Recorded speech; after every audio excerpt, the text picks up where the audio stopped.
Personal data may only be processed if there is a lawful basis. There are 6 lawful bases for processing in Article 6 of the GDPR. Which basis is the most appropriate to use will depend on your purpose and relationship with the individual.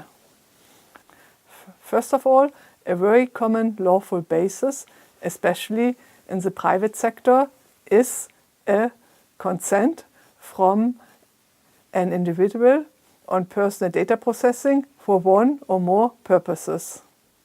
The further 5 lawful bases require that processing is necessary. This means that if you can reasonably achieve the same purpose without the processing, you won't have a lawful basis. There are lawful bases if processing is necessary for, first of all, a contract with the individual, for example, to supply goods or services the individual have requested, or to fulfill your obligations under an employment agreement. Or secondly, processing is necessary for the compliance with a legal obligation, which the controller needs to fulfill. Or for vital interests, for instance, processing is necessary in order to protect someone's life. Or for a public task carried out in the public interest.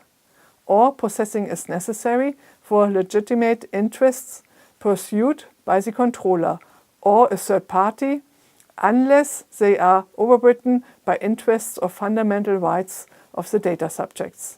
Legitimate interest is the most flexible lawful basis for processing, but you cannot assume it will always be the most appropriate one. It can be the most appropriate one, for instance, where you use the individual's data in ways that the data subjects would reasonably expect with a minimal privacy impact. For instance, a service provider updates contact details of his client. In general, there are no non-sensitive data, as we already discussed, as the sensitivity of personal data depends highly on its purpose of use and the context of use. Nonetheless, there are special categories of data that are per se, this means independent of the purpose of use, perceived as sensitive. The processing of such categories of personal data listed in Article 9 should in principle be prohibited. These categories comprise racial or ethnic origin, political opinions, religious or philosophical beliefs, or trade union memberships, genetic data, biometric data for uniquely identifying a person, health, sex life, or sexual orientation. Exceptions from this prohibition are defined in Article 9, paragraph 2. One exception is explicit consent, which requires a very clear and specific statement of consent, for instance by a written confirmation.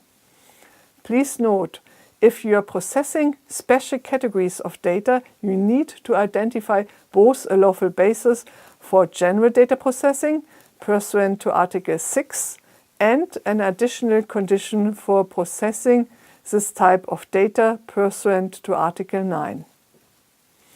Article 4, paragraph 11 of the GDPR defines consent of the data subject as any freely given specific, informed and unambiguous indication of the data subject's wishes by which he or she, by a statement or by a clear affirmative action, signifies agreement to the processing of personal data relating to him or her. This means that several conditions have to be fulfilled for a valid consent.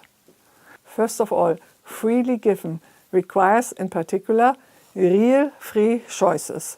Usually this is not the case if there is an imbalance of power. For instance, the employer or the state is collecting personal data. Then consent is usually not a suitable legal basis.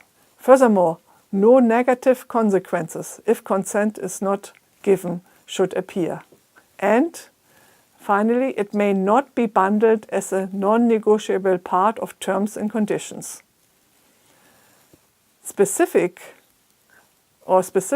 of a consent means that consent must be given for one or more specific purposes, and the data subject must have a choice in relation to them, which means separate opt-in choices are needed for each purpose. Informed means that the data subject has to be informed about certain elements that are crucial to make a choice.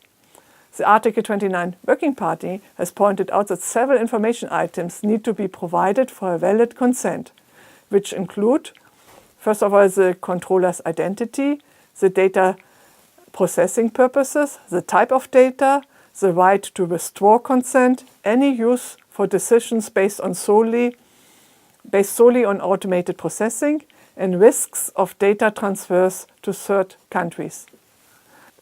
An affirmative action that is also needed for a consent requires that the data subject has taken a deliberate action to consent. Silence or pre-ticked boxes or inactivity should therefore not constitute a consent. Article 7 provides new conditions for consent. First of all, the controller needs to keep evidence that the data subject consented. This means that the GDPR places the burden of proof on the controller. They should record who consented, when, how, and what they were told. Secondly, the data subject has the right to withdraw consent at any time, and the withdrawal shall be as easy as to give consent. This could be achieved, for instance, if the withdrawal is made possible over the same channel used to grant consent. For instance, if it's given via a website, withdrawal should also be possible via the website.